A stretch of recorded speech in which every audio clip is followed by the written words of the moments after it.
ನಮಸ್ಕಾರ ಸ್ನೇಹಿತರೆ.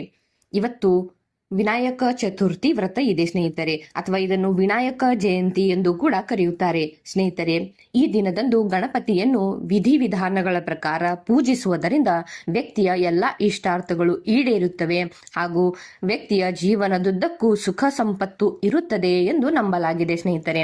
ಹಾಗಾಗಿ ಇವತ್ತು ವಿನಾಯಕ ಚತುರ್ಥಿಯ ಶುಭ ಮುಹೂರ್ತ, ಪೂಜೆಯ ವಿಧಾನ ಮತ್ತು ಇದರ ಮಹತ್ವವನ್ನು ಕುರಿತು ಹೇಳಲಿದ್ದೇನೆ ಸ್ನೇಹಿತರೆ. ಮಾಹಿತಿ ಇಷ್ಟ ಆಗಿದ್ದಲ್ಲಿ ಚಾನೆಲ್ನ ಸಬ್ಸ್ಕ್ರೈಬ್ ಮಾಡಿಕೊಳ್ಳಿ.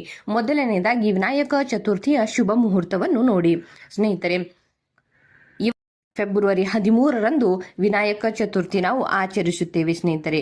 ಇದು ಮಾಘ ಮಾಸದ ಶುಕ್ಲ ಪಕ್ಷದ ಚತುರ್ಥಿ ತಿಥಿ ಪ್ರಾರಂಭವಾಗುವುದು ಫೆಬ್ರವರಿ 12ರಂದು, ಅಂದರೆ ಸೋಮವಾರ ಸಂಜೆ 5:44ರಿಂದ ಪ್ರಾರಂಭವಾಗಿದೆ ಮತ್ತು ಇವತ್ತು ಬೆಳಗ್ಗೆ 13ರಂದು ಬೆಳಗ್ಗೆ 11:29ರಿಂದ ಮಧ್ಯಾಹ್ನ 1:42ರವರೆಗೆ ಈ ನಮ್ಮ ವಿನಾಯಕ ಚತುರ್ಥಿಯ ಪೂಜೆಯ ಶುಭ ಮುಹೂರ್ತ ಇದೆ ಸ್ನೇಹಿತರೆ. ವಿನಾಯಕ ಚತುರ್ಥಿಯ ದೇವರನ್ನು ನಾವು ಗಣಪತಿಯನ್ನು ಪೂಜಿಸಲು ನಮಗೆ 2:14 ಕಾಲ ಸಿಕ್ಕಿದೆ ಸ್ನೇಹಿತರೆ. ಅಂದರೆ ಬೆಳಗ್ಗೆ 11:29ರಿಂದ ಮಧ್ಯಾಹ್ನ 1:42ರವರೆಗೆ ನಾವು ಗಣಪತಿಯನ್ನು ಪೂಜಿಸಬಹುದು. ಹಾಗಾದರೆ ನೋಡಿ ಸ್ನೇಹಿತರೆ, ವಿನಾಯಕ ಚತುರ್ಥಿಯ ಪೂಜೆಯ ವಿಧಾನ ಹೇಗಿದೆ ಎಂಬುದನ್ನು ನೋಡಿ.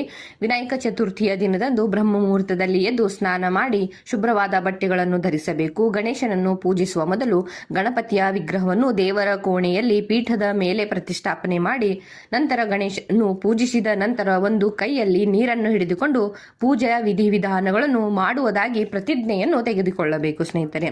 ನಂತರ ಪೂಜೆಯನ್ನು ಮಾಡಲು ಪ್ರಾರಂಭಿಸಬೇಕು.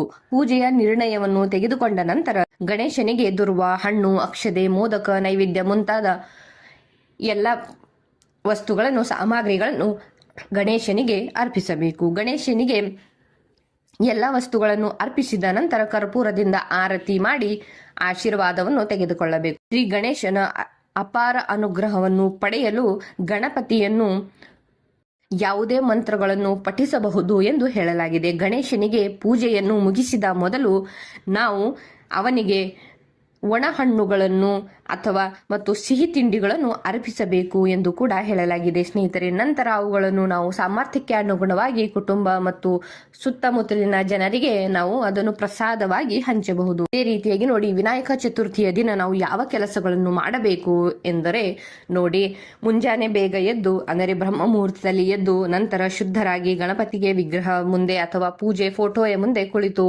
ಉಪವಾಸ ವ್ರತವನ್ನು ಆಚರಿಸುವ ಪ್ರತಿಜ್ಞೆಯನ್ನು ಮಾಡಬೇಕು.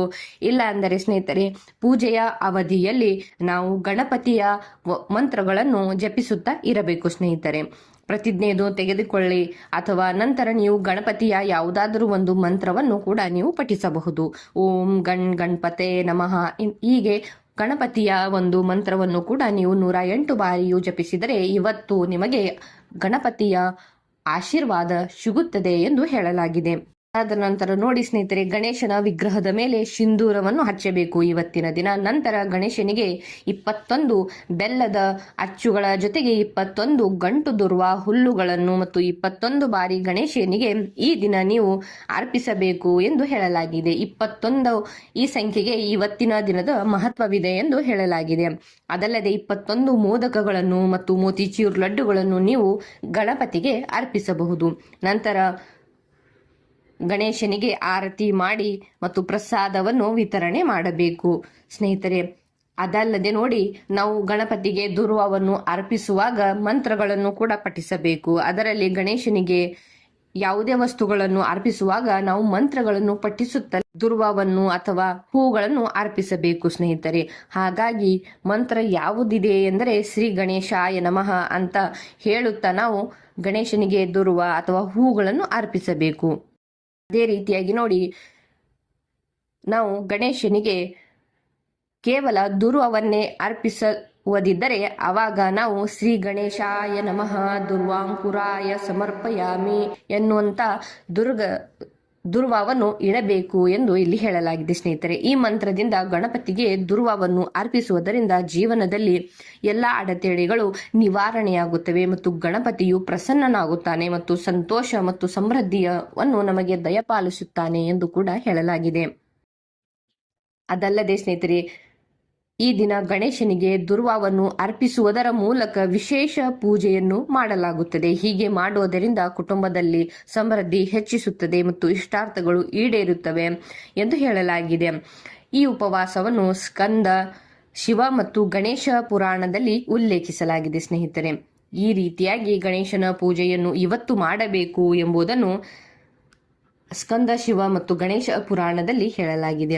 ಸ್ನೇಹಿತರೆ, ಇಂಥದ್ದೇ ಅನೇಕ ಮಾಹಿತಿಗಳಿಗಾಗಿ ಚಾನೆಲ್ನ ಸಬ್ಸ್ಕ್ರೈಬ್ ಮಾಡಿಕೊಳ್ಳಿ. ಧನ್ಯವಾದ.